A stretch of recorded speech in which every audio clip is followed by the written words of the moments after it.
profundamente este encuentro, esta invitación, que para mí es muy importante.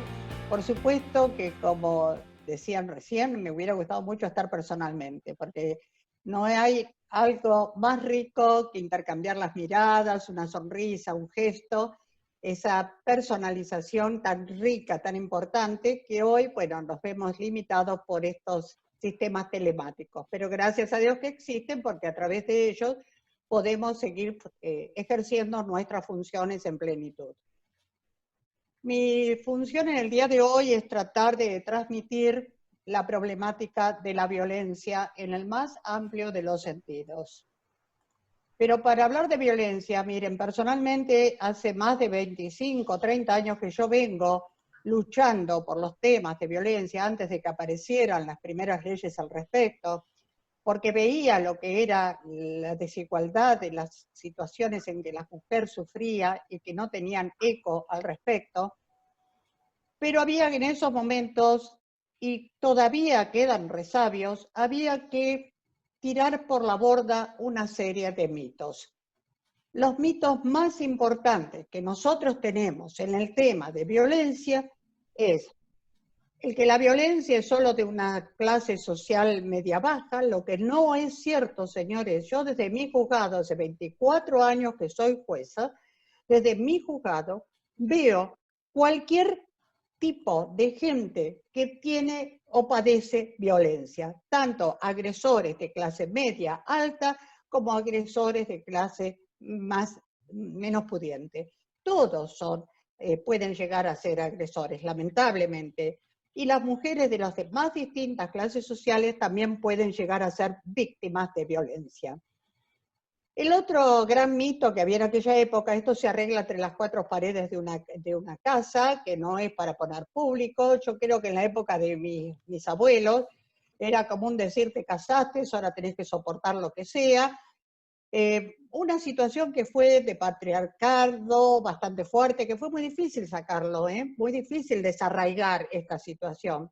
Y se va haciendo de poco a poco. Pero cuando yo digo que todavía queda resabio, lo observo fundamentalmente cuando alguien, una mujer, va a hacer una denuncia. Miren, para que la mujer se atreva a hacer la denuncia, realmente es un acto de valentía, porque normalmente las mujeres están paralizadas por el miedo, están encapsuladas por la persona que es el agresor, están aisladas, les cuesta muchísimo llevar adelante una denuncia. Y lamentablemente, cuando esta persona no es escuchada en ese momento que se atrevió a dar ese primer paso tan trascendente, señores, le vamos a agregar a la violencia familiar la violencia institucional. Yo he escuchado en infinidad de situaciones que me han llamado por teléfono con desesperación, mujeres que están en una comisaría y que la pregunta que le hacen: ¿por qué venís? Porque mi pareja me pega, y que la miren a veces socarronamente y le digan: bueno, pero algo habrás hecho. Señores, nada justifica la violencia, por favor, no importa cuál sea la conducta de la persona, no vamos a atacar a la víctima. Por eso es un sistema que tenemos que erradicar fundamentalmente. O la otra respuesta que las he escuchado, eso es lo que más me mortifica, y a veces las he escuchado de miembros de las fuerzas femeninas, o sea, personas, mujeres que tomaban o pretendían tomar la denuncia y decirle: ¿desde cuándo te pega tu marido? Y que la mujer le diga: hace 2, 3, 5 años, lo que fuere, y contestarle: bueno, quiere decir que eso a vos te gusta. No, mis queridos, esto no es así. A nadie le gusta que le peguen y lo maltraten. Lo que pasa es que quizás pasó todo ese lapso de tiempo porque esa persona tuvo necesariamente que se produzca un clic para tener la valentía de acercarse a algún lugar, a alguna comisaría, para llevar adelante la denuncia. Y esto tenemos que valorarlo, tenemos que acompañarlo. Primero, escuchar, aprender a escuchar a la mujer que denuncia. Y en segundo lugar, buscar las primeras medidas y acompañarla. Cuando se habla también de violencia, se dice que es el producto de la droga y el alcohol.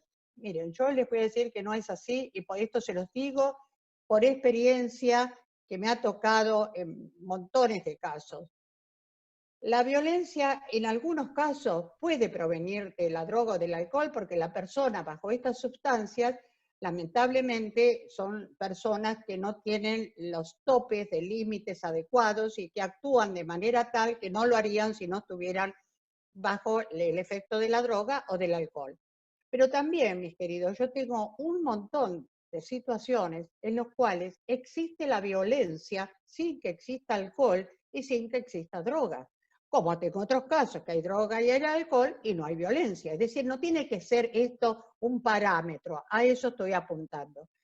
Puede darse en algunas circunstancias y puede no darse en otras circunstancias. Alguien me dijo en alguna de las tantas charlas que he llevado adelante, quiere decir entonces que el hombre es malo. Miren, el día de ayer yo estuve dando una charla en la Universidad Austral y entre otros temas he tocado tangencialmente en esto y escuché de algunos colegas el decir que el hombre es naturalmente agresivo. Yo tengo otra mirada y me gusta compartirla. Puede la gente aceptarla o no, por supuesto. Yo creo que nosotros no nacemos malas personas. Nos pueden transformar las circunstancias. Yo siempre me acuerdo de las palabras del escritor, que a mí me llega mucho, las palabras de Ortega y Gasset, que decía, yo soy yo y mis circunstancias. Si una persona recibe un determinado tipo de conducta durante toda su vida, esa persona va a actuar de acuerdo a las conductas de su entorno, de acuerdo a lo que su entorno le produjo, va a actuar en consecuencia. Yo doy charlas en muchísimos lugares, he dado muchas veces charlas en lugares carenciados, en donde me he sentido absolutamente bien tratada y que me han escuchado, porque creo que son focos donde tenemos que estar más que nunca. Y también he estado en muchas cárceles tratando de dar estas charlas para evitar de que a futuro, si la persona sale, no repita este tipo de historias. Y siempre recuerdo en una de las tantas en las que estuve, en la zona, cerca de mi zona, en Florencio Varela, en la cual eran 20 y pico de personas, yo estaba con el director, era un día domingo a las 2 de la tarde, y estaba con el director de la unidad, todas las personas ya tenían condena firme, y la característica de por qué estaban juntos estas personas era el hecho de que todos estaban estudiando, desde algunos la primaria, otros secundaria, otros algún oficio y hasta nivel terciario. Había gente que hasta estudiaba derecho. Es decir, que había una perspectiva para variar su vida a futuro. Tuvimos una entrevista realmente muy emotiva, donde primero hago una charla, la hice breve porque lo que me interesaba era escuchar un poco a ellos. Una vez que termino esta charla, pregunto cuál había sido su ritmo de vida en su infancia, en su juventud. Uno por uno, de a poquito, se va soltando y van comentando, todos ellos habían sido víctimas o testigos de violencia en su primera infancia, en su adolescencia. Siempre recuerdo un hombre mayor, el mayor de los que estaba en ese grupo, que tenía 51, 52 años, que él comenta que cuando era muy pequeñito, escondido debajo de una cama, vio cómo su papá golpeaba a su mamá mientras ella gritaba muchísimo, hasta que en un momento la madre deja de gritar, él sale corriendo, va a buscar un vecino, el vecino llama a la policía y cuando llegan al lugar no estaba ni la madre ni el padre. Mucho tiempo después se encontraron el cuerpo de esta mujer y por supuesto el hombre está preso. ¿Qué pudo haber mamado este hombre, ¿no? ¿Qué pudo haber recibido este hombre si a los 8 años tuvo esta situación tan dramática? Pero lo que realmente me conmovió mucho fue uno de los más jóvenes de los que estaban ahí, que comenta que él había sido el líder de una barrita de chicos que violaban a cuanta mujer se les presentaba. Y que en una de esas corridas que hacían entre ellos, se ponen como objetivo el violar a una monja, a una hermana, porque nunca lo habían podido hacer. Van cerca de un colegio, ven el horario de la hermana que después de las clases de la tarde salía hacer unas compras, era para más o menos para esta época que oscurecía temprano, planifican, la toman esta hermana cuando sale a hacer las compras, se la llevan a un descampado, la hermana forcejea muchísimo, pero ellos eran unos cuantos y con fuerza.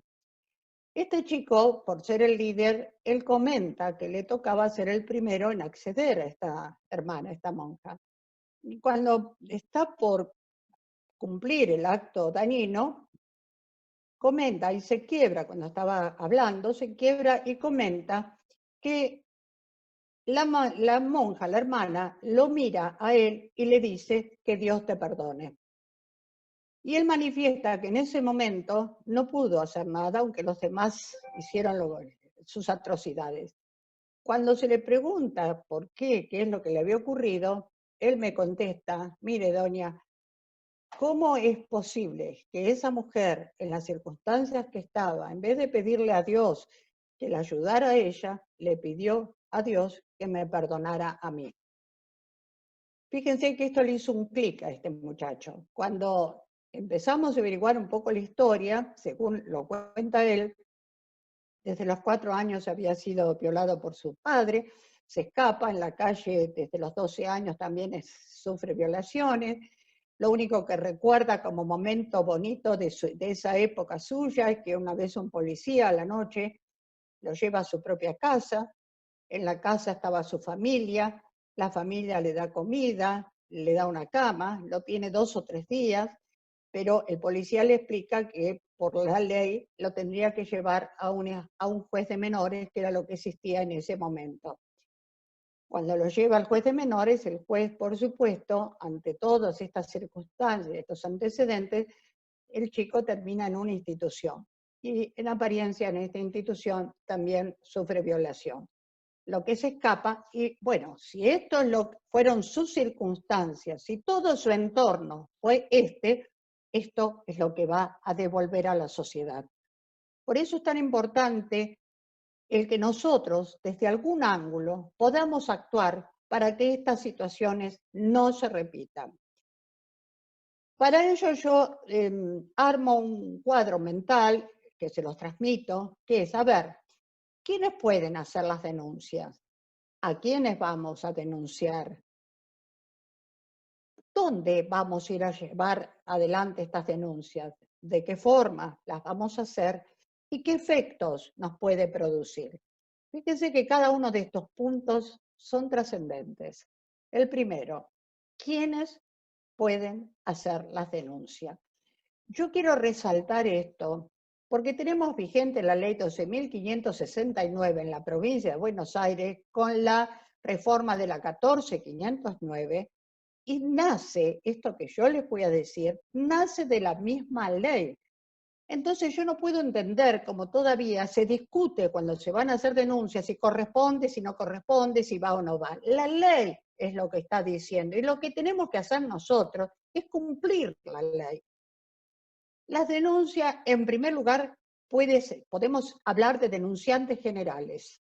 Todos y cada uno de nosotros podemos hacer una denuncia si deseamos hacerla. Es facultativo, es para los hechos en los que sabemos que existe una situación de violencia o que tenemos la sospecha de que haya una situación de violencia. Fíjense qué amplia es la ley.